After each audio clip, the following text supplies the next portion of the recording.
Bienvenue au jeu de Fabien. Certains ont marché sur la Lune, d'autres vont carrément s'installer sur Mars. Nous sommes une corporation ayant des avantages de départ totalement différents. Le but sera de développer notre entreprise tout en terraformant la planète Mars pour qu'elle devienne vivable et ressemble à la nôtre. Il faudra installer eau, forêt, villes et bien d'autres bâtiments grâce aux cartes projets qui procure des avantages de différents types. Voilà pour le nouveau jeu Terraforming Mars, rempli d'extensions. C'est un jeu de cartes surtout.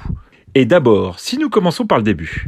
On a donc un plateau, un grand plateau représentant Mars. D'un côté, les degrés. En haut, l'oxygène, qui augmenteront au fur et à mesure de la partie. Et surtout, permettra de débloquer certaines cartes projets. Nous y reviendrons. Le but, monter la chaleur au maximum jusqu'à 8 degrés. Élever l'oxygène au maximum jusqu'à 14%. Et enfin, avoir installé les 9 tuiles océans sur la planète. Au bout de ces 3 objectifs réussis, on compte les points. Étonnant. L'emplacement des tuiles océans sont là. Ici, des colonies qui interviendront grâce aux cartes projets. Et oui, encore, vous constaterez que la base de ce jeu sera liée aux cartes. Pas de cartes, pas de chocolat. En plus de gagner des points grâce aux cartes, et oui, encore elles, vous aurez les objectifs. 5 au total. Mais il faudra d'abord les réaliser. Il faudra ensuite les payer pour les valider, donc les bloquer. En sachant qu'il n'y a que 3 emplacements pour 5 objectifs et qu'on peut les obtenir tous si l'on est fort. Il y aura celui qui atteindra les 35 TM. Alors les TM, vous allez entendre beaucoup ce terme. Ils correspondent à 2 critères, tout aussi importants l'un que l'autre. C'est l'argent et les points de fin de partie.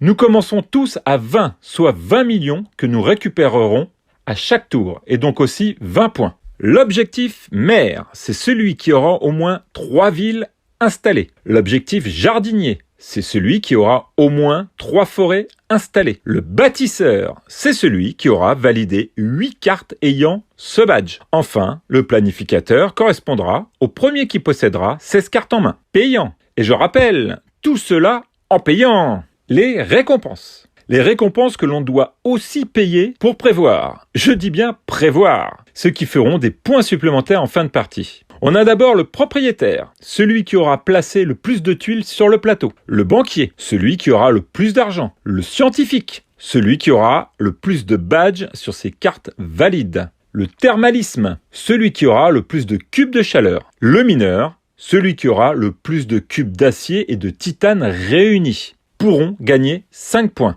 Mais là où c'est fort, si, je vous l'assure, c'est même très fort.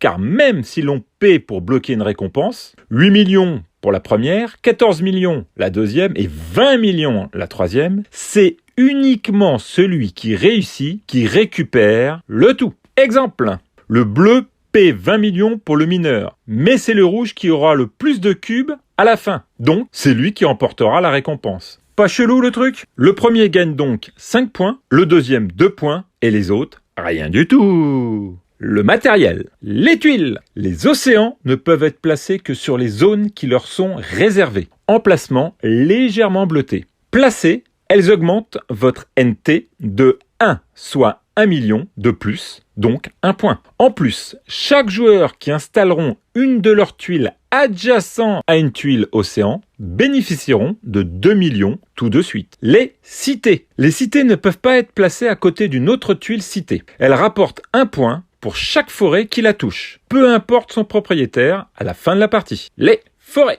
Elles doivent être placées à côté d'une tuile que vous possédez. Lorsque vous posez une forêt, vous montez le pourcentage de l'oxygène de 1 et par conséquent votre NT de 1. Elles valent à la fin de la partie 1 point pour celles qui sont adjacentes à une citadelle. Les marqueurs. Ils servent d'abord comme monnaie d'échange. Le bronze, 1 million. L'argent, 5 millions. Enfin l'or, 10 millions.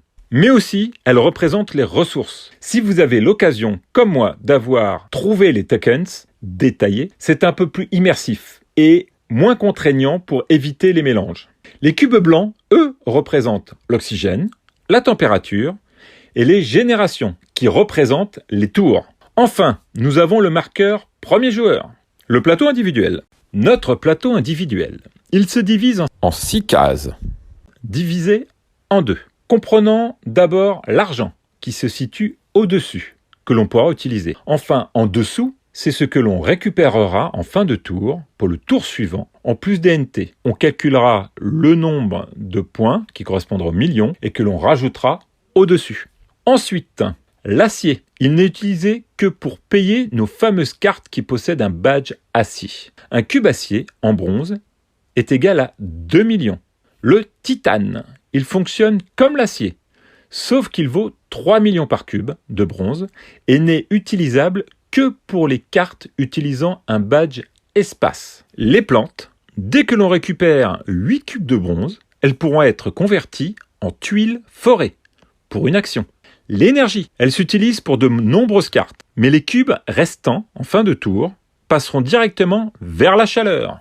Et donc, la chaleur, elle peut être convertie avec 8 cubes bronze pour augmenter la température de 1 par une action. Donc, dès qu'on augmente la température de 1, on aura donc un NT. Le tour fonctionne ainsi. D'abord, la phase d'ordre. Le marqueur joueur change de joueur et le marqueur génération augmente de 1. La phase de recherche. On pioche 4 cartes, puis nous payons 3 millions la carte pour la garder. Si elles ne nous conviennent pas, on les rejette. Comme le jeu L'île des chats. J'espère que vous l'avez vu cette vidéo. Allez, top! La phase d'action. Nous aurons chacun notre tour. 1 à 2 actions à effectuer, qui peut être identique si c'est autorisé. Soit jouer une carte de sa main, réaliser un projet standard, valider un objectif, financer une récompense, utiliser l'action d'une carte action, convertir 8 plantes, ou convertir 8 chaleurs, comme on a vu précédemment. Enfin, la phase de production. On remet tout à plat. D'abord, on déplace l'énergie vers la chaleur. Les joueurs reçoivent les millions correspondant au point NT ainsi que la piste de production qu'on a vue tout à l'heure.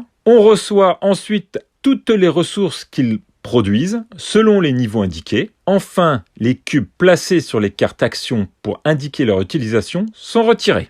Les cartes.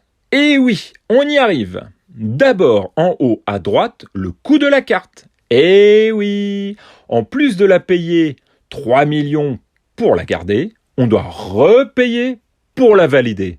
Pas juste. Juste à côté, les prérequis. Ceux qui nous permettront d'installer cette carte en plus de la payer. Eh ouais, c'était trop simple. Si on ne les respecte pas, on ne peut pas valider les cartes. À gauche est représenté les badges, soit pour nous aider à payer, avec le titane ou l'acier, ou des badges permettant d'activer d'autres cartes pour les prérequis ou déclencher des effets ou des points. La plupart des cartes affectent vos ressources ou votre niveau de production, soit en moins, soit en positif, allez savoir. Elles peuvent avoir également d'autres effets, comme la possibilité de placer une tuile. 3 couleurs existent. Les cadres encadrés de bleu représentent un effet permanent qui peut être activé plusieurs fois ou une action spéciale utilisable une fois. Les cartes vertes sont à effet immédiat, comme les rouges, qui eux peuvent retirer des ressources aux adversaires. Vous avez sur le plateau la possibilité de faire un projet standard, une façon d'accélérer votre évolution si vous n'avez pas dans les cartes